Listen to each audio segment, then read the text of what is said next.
Et bonjour à tous, bonjour les amis, je suis très heureuse de vous faire cet audio aujourd'hui.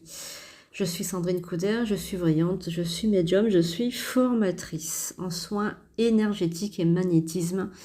Et aujourd'hui, je vais vous parler de mes guides de lumière, mes guides spirituels, en sachant que bien évidemment, tout le monde a un guide ou plusieurs guides. Alors moi, j'en ai jusqu'à 9. Et aujourd'hui, je vais vous parler principalement des 3 guides qui me suivent tout le temps, que j'ai depuis le plus longtemps. Et donc, c'est des guides qui sont avec moi tout le temps. Alors évidemment, je leur ai demandé l'autorisation parce qu'en règle générale, on ne donne pas les noms de nos guides. Là, c'est exceptionnel, je leur ai demandé l'autorisation, ils sont d'accord. Donc, je vais vous présenter mes 3 guides principaux. Voilà, donc surtout n'oubliez pas de vous abonner avant de commencer cet audio et cliquez aussi sur la cloche pour recevoir toutes les notifications. Alors, qu'est-ce qu'un guide de lumière ? Un guide spirituel est un guide qui a été comme nous sur Terre, un être humain qui a vécu plusieurs vies, qui a donc fini son cycle d'incarnation, qui ne se réincarne plus et qui décide de vous suivre, d'être votre protecteur. Alors, il ne vous empêche pas, vous êtes toujours bien évidemment souverain, hein, vous avez toujours votre libre arbitre, mais votre guide va vous aider à suivre ce pourquoi vous êtes venu vous incarner. En fait, il est au courant de votre mission d'âme, puisque il était avec vous dans les plans supérieurs, dans l'au-delà. C'est donc un guide en règle générale, vous le connaissez, vous avez vécu déjà plusieurs vies avec lui, ou avec eux, puisqu'il y en a plusieurs. Donc ce sont comme des amis, en fait, des amis qui viennent du fond des âges, hein, qui viennent du fond des âges. Alors on va commencer avec le guide spirituel numéro 1, celui que j'ai depuis je suis toute petite. Donc il s'appelle Wakiza, c'est un Indien. Un Amérindien parce qu'il faut savoir que j'ai des origines amérindiennes du côté de mon grand-père. Voilà, il était... mon grand-père venait des Cherokees en Amérique. Voilà, donc Wakiza est mon guide principal. C'est lui, avec lui que je parle le plus souvent. Wakiza est accompagné toujours d'un aigle gris. C'est comme ça d'ailleurs que j'ai capté la première fois, j'étais toute jeune, hein. C'est comme ça que j'ai su que c'était un Indien. Il était toujours accompagné d'un aigle. Voilà, donc je le vois. Donc là, je vous ai mis vraiment une photo qui représente vraiment ce que je vois, moi, quand il vient devant moi. C'est un grand homme, hein. Voilà, avec des cheveux très longs et très souvent torse nu. Bon, des fois, il a une veste, mais le plus souvent, je le vois comme ça. Voilà, donc Wakiza est mon guide principal. C'est lui qui m'aide dans tout ce qui est médiumité, chamanisme et rituel. Il m'aide le plus souvent possible dans tous les domaines de ma vie. Il vient pas pour rien, bien évidemment, hein. Si vous avez perdu quelque chose de pas important, il va pas venir, hein. Ça va être vraiment quelque chose d'important. Il faut savoir que les guides, ils sont tout le temps avec nous, mais ils ne correspondent pas tout le temps avec nous. Il ne faut pas croire qu'on ne va pas demander au guide comment on va s'habiller le matin, par exemple. Voilà, donc il va venir pour des choses quand même assez importantes et très souvent il vient pour mon travail, hein. Voilà, pour la communication avec les défunts, pour me protéger évidemment. C'est lui aussi qui crée les bulles énergétiques autour de moi. C'est lui qui me prévient si jamais quelqu'un me veut du mal ou si je suis embêtée. Voilà, c'est Wakiza qui, on va dire, qui me défend si j'ai besoin d'être défendue. Il va aussi faire venir d'autres guides, donc non principaux. C'est lui en fait le chef, si vous préférez, de mes guides. Et c'est lui qui va faire venir donc d'autres guides, des guides secondaires, on appelle ça des guides secondaires, pour venir m'aider. Par exemple, si je dois avoir une communication avec un défunt qui ne parle pas français, eh bien, il va faire venir un guide traducteur pour me traduire les choses en français. Voilà, donc Wakiza, c'est vraiment un guide très important dans mon travail, dans ma vie de tous les jours.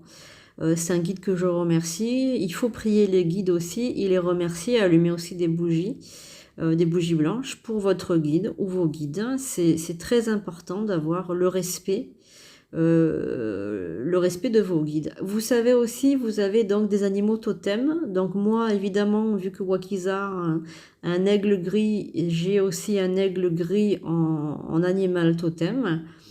Mais vous pouvez aussi avoir un animal totem. Vous devez le sentir de toute façon. L'animal totem, il se manifestera dans votre vie d'une manière ou d'une autre. Un animal totem, c'est un animal de pouvoir. C'est un animal qui va vous aider dans le plan astral à vous défendre. Alors ça peut être un chat, un chien, ça peut être un hérisson, ça peut être un lièvre, ça peut être un lapin, ça peut être toutes sortes d'animaux pour venir vous aider dans votre vie de tous les jours. Alors vous allez me dire comment est-ce que je fais? Alors c'est toujours pareil, il y a toujours, vous pouvez toujours aussi vous aider de la méditation, faire des hypnoses. Moi c'est comme ça aussi que j'ai bien parlé avec mon guide Wakiza. Voilà, vous pouvez parler à travers la relaxation, la méditation, l'hypnose, lui demander directement comme vous parlez avec un ami. Alors on va passer à un second guide que j'ai aussi, c'est un guide aussi qui est très important pour moi, donc il s'appelle Alexandre. Et Alexandre, il vient donc du fond des âges aussi, c'est quelqu'un que j'ai connu dans une vie antérieure. Alors lui, il vient du temps des Romains, donc il y a à peu près 2000 ans, un peu plus de 2000 ans. Voilà, donc Alexandre, c'est un guide qui parle avec moi pour tout ce qui est protection, très très protecteur, un guide excellent protecteur, courageux, déterminé. Bon, comme vous le voyez, c'est un guerrier, un soldat. Donc il va venir m'aider pour tout ce qui concerne ma protection.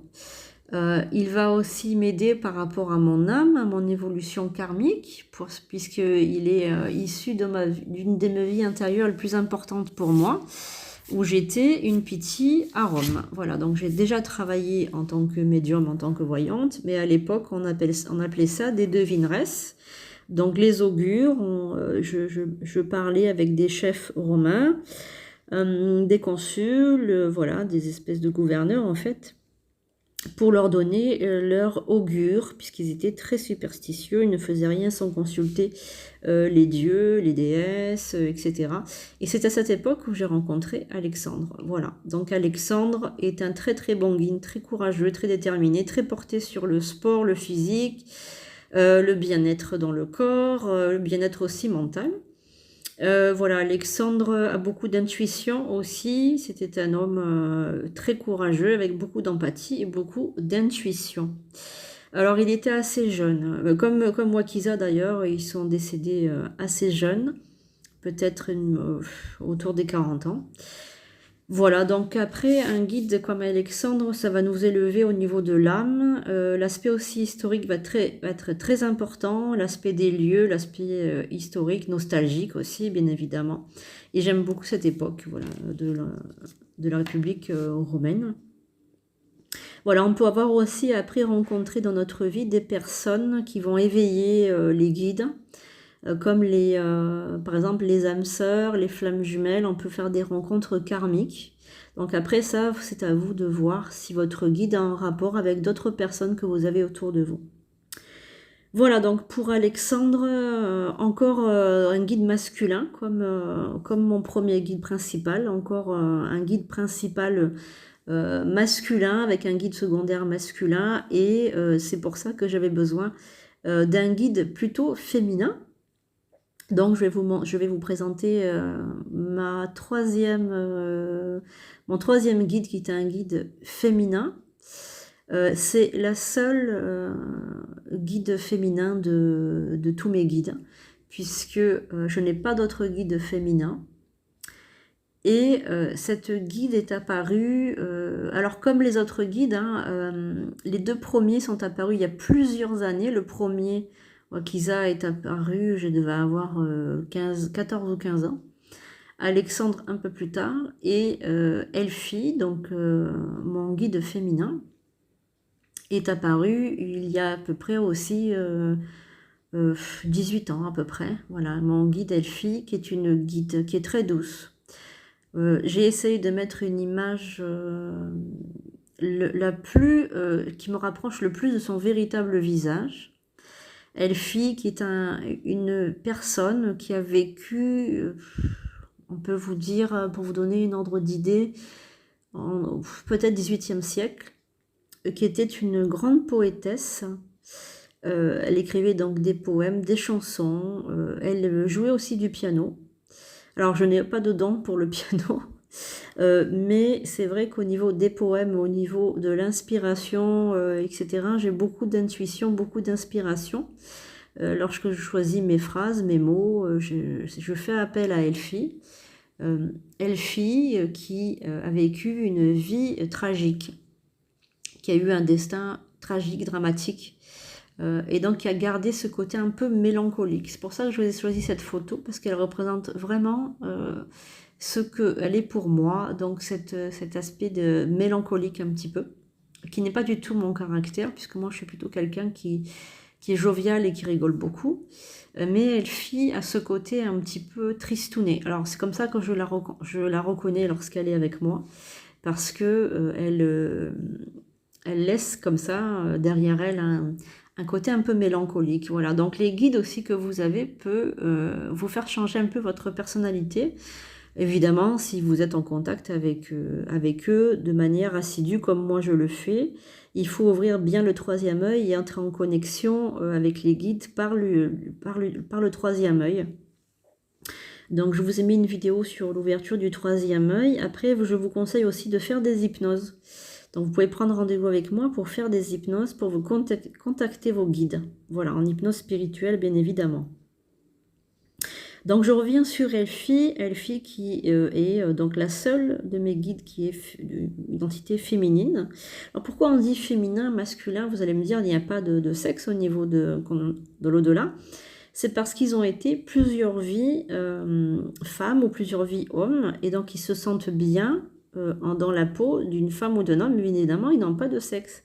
Mais ça va être plus, si vous voulez...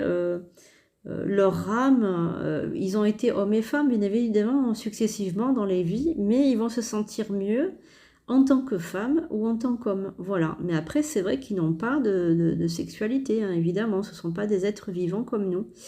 Mais ils vont se sentir bien, ils vont utiliser un prénom qu'ils ont aimé aussi, voilà, et ils vont être un petit peu comme quand ils étaient dans leur vivant. Voilà, et c'est un peu comme les défunts. Ils choisissent leur dernière vie, ils gardent cette identité-là.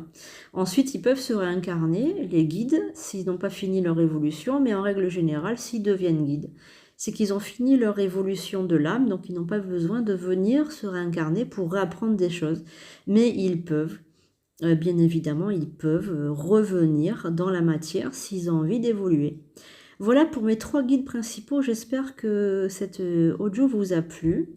Et n'hésitez pas à ouvrir votre troisième œil et à communiquer vous aussi avec vos guides ou votre guide principal pour en savoir plus sur qui vous êtes et où vous allez dans ce monde. Je vous fais de gros bisous et je vous dis à très très bientôt pour de nouvelles aventures. À bientôt.